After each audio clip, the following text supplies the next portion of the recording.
Dessir, juriste, préparateur physique et mental, gérant de la boutique Multiblue Paradise et organisateur d'événements sportifs et professionnels. Nous allons donc parler aujourd'hui de la dette souveraine des États-Unis et de la dette souveraine dans le monde. Voilà. Nous devrons donc voir ce sujet sous deux angles.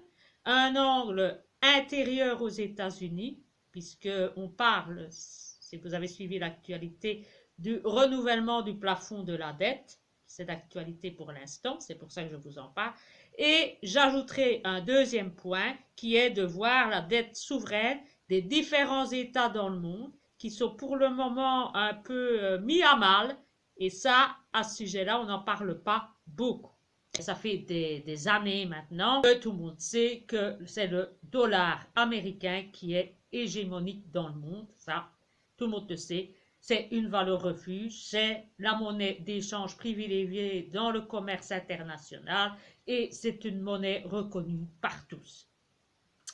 Mais depuis un certain temps, une poignée de pays cherchent de plus en plus à moins utiliser ce billet vert et à le remplacer par d'autres devises ou par d'autres moyens de paiement.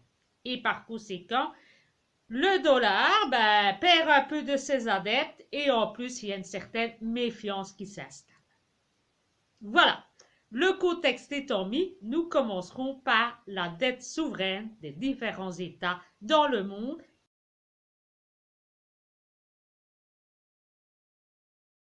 Dans le monde, les USA, c'est la première puissance mondiale. Et ils essayent, évidemment, que l'on la perçoive comme ça. À côté de ça, nous avions la plus grosse puissance économique au monde, ce qui est sans conteste la Chine.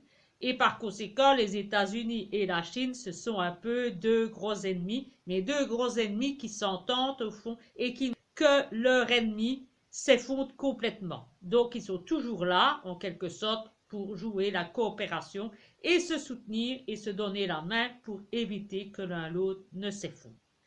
Malheureusement, le renouvellement de la dette a réellement mis un frein dans cette coopération entre les États-Unis et la Chine. C'est ce que nous allons voir.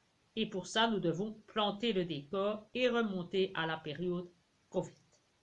Vous le savez, la Chine est un des plus gros détenteurs de dettes américaines. Ça touche à peu près 870 milliards de dollars. Et ça nous dépasse tous ces chiffres-là. Hein.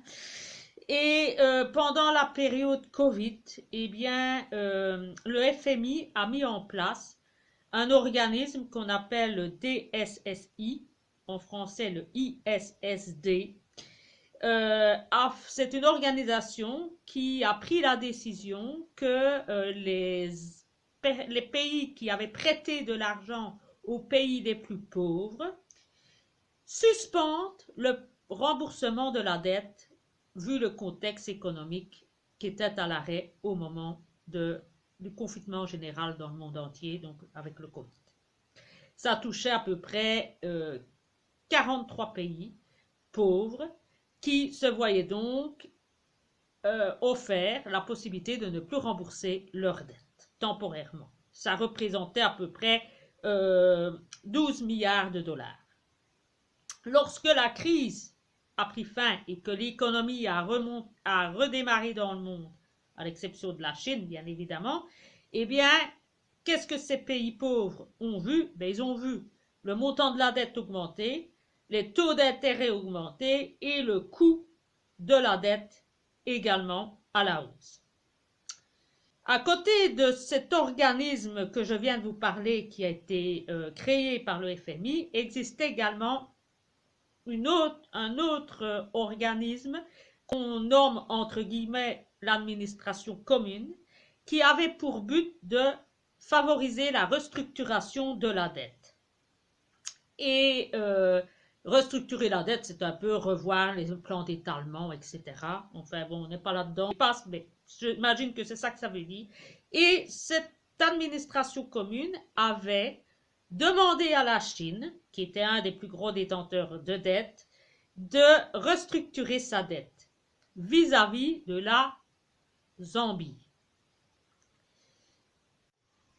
Face à la demande de restructurer les dettes, la Chine a obtempéré et a suivi le mouvement. Elle a restructuré les dettes qu'elle avait en sa faveur. Et récemment, ça va plus loin, puisque on a demandé à la Chine de carrément annuler les dettes qu'ils avaient vis-à-vis de la Zambie. Il suffit d'aller écouter les propos de Madame Yellen, que tout le monde connaît, qui appelle la Chine à annuler la dette de la Zambie. La Chine réagit à cette proposition en disant qu'elle ne souhaite pas évidemment annuler la dette, mais qu'elle propose qu'on partage le coût de la restructuration des dettes au pays. Ce qui bien sûr ne fait pas plaisir aux USA, vous avez compris. Et là, eh bien, on va assister à un certain jeu de manipulation que la Chine a découvert et a dévoilé au grand public. Le voici. En effet, la Chine n'est pas si bête qu'elle n'en a l'air, dans le sens qu'elle a complètement compris ce jeu de manipulation. Et cette manipulation, elle est malsaine. Hein. C'est comme toute manipulation. Hein. Si vous connaissez le jeu des manipulateurs narcissiques, eh bien, c'est un peu le même genre. Le FMI doit prêter de l'argent à la Zambie et prétend que tant que la Chine n'aura pas annulé sa dette, eh bien, elle ne donnera pas la première tranche d'argent à la Zambie, mettant ainsi la Chine de mauvais côté en lui donnant le mauvais rôle et un sentiment de culpabilité que s'il n'annule pas la dette, la Zambie n'aura pas d'argent. Et la Chine l'a très bien compris et jusqu'à présent, elle ne plie pas loin que ça parce que la Chine a clairement dit dans son discours qu'elle reconnaît que la dette est devenue un jeu de manipulation dans le monde. Et elle affirme clairement, donc elle a bien compris le jeu joué par le FMI et les États-Unis derrière, bien évidemment. Et qu'est-ce qu'on remarque comme conséquence? Eh bien, c'est que plusieurs pays dans le monde sont en train de se dire, ben nous aussi, notre tour va venir, on devra annuler notre... Et finalement, on ne récupérera jamais ce qu'on a prêté comme argent. Et par conséquent, qu'est-ce que les États font? Eh bien, les États sont en train d'acheter de l'or, de l'argent et toutes des matières précieuses, soit à l'extérieur de le pays, soit de racheter l'or et les matières précieuses auprès de leurs producteurs locaux afin de garantir le moins possible d'argent au niveau de leur trésor national. On peut citer que la Chine est maintenant un des pays au monde qui a le plus acheté d'or et qui a la plus grosse réserve d'or. Et la raison en est que c'est un des pays qui a le plus prêté d'argent dans le monde. Et on a également un autre exemple, le Ghana, qui est en train de racheter l'or auprès de ses producteurs pour se garantir aussi. Et on peut se souvenir précédemment de la Russie qui a également racheté régulièrement de l'or à producteurs russes. Donc, on peut imaginer que le mouvement de gestion de dette internationale va avoir une répercussion, j'y arriverai, dans le domaine des matières précieuses dans les prochains mois, si ce n'est déjà pas le cas, parce que si vous faites une analyse et que vous allez un petit peu voir dans les statistiques, vous verrez que tous les États dans le monde sont en train d'acheter de l'or à quantité qui n'a jamais existé.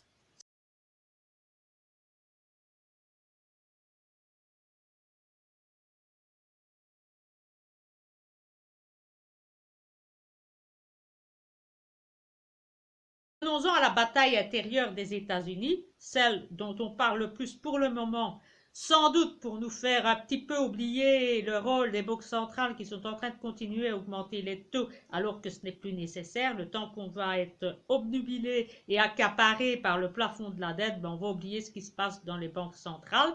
C'est un peu le jeu de nous faire oublier la fête en nous amenant notre cerveau vers une autre actualité qui va nous accaparer sûrement jusqu'au mois de juin, bien c'est le fait que il est temps de relever le plafond de la dette américaine et chaque fois ça entraîne des batailles intérieures, des conflits politiques à l'intérieur du pays et des craintes face au dollar puisque ça aurait des répercussions sur le dollar si on ne se règle pas. Aux États-Unis a été créé en 1917 et a été fixé par le Congrès.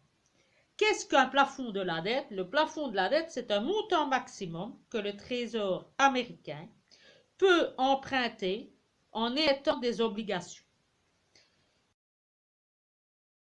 Quand le fonds est atteint, le Trésor doit trouver d'autres moyens pour payer ses dépenses. Ces dépenses, c'est l'argent qu'il doit aux particuliers, aux citoyens américains, et aussi les emprunts, ce qu'il doit à la sécurité sociale, à Mediacare, etc. Il faut savoir que depuis 1960, on a déjà 17 fois modifié le plafond de la dette, et la dernière fois, c'était en 2021. Si on s'en tient au discours de Mme Yellen, elle a déclaré devant le Congrès que le plafond serait atteint le 19 janvier 2023 et qu'on doit recourir à des mesures extraordinaires. Si le plafond n'est pas relevé d'ici juin 2023, les USA ne seront plus en mesure de payer les factures car les mesures extraordinaires seront épuisées. Tout cela, évidemment, ça entraîne des craintes, des tensions politiques et également un poids sur le cours du dollar, sur les actions, etc.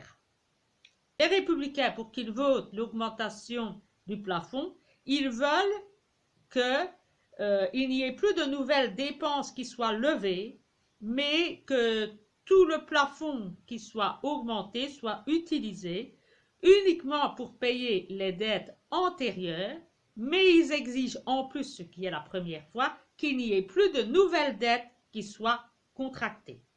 Donc, que le plafond qui serait relevé ne serait plus utilisé que pour payer tout ce qui a été approuvé précédemment, mais qu'il ne pourrait plus y avoir de levée de nouvelles dépenses. Du coup, tension entre républicains, démocrates, etc., et division, conflit au Congrès, discussion à n'en pas finir, et sûrement un système et une situation qui va perdurer dans le temps, et sûrement pratiquement jusqu'en juin, puisque c'est là que l'échéance est annoncée, avec sûrement un dénouement à ce moment-là.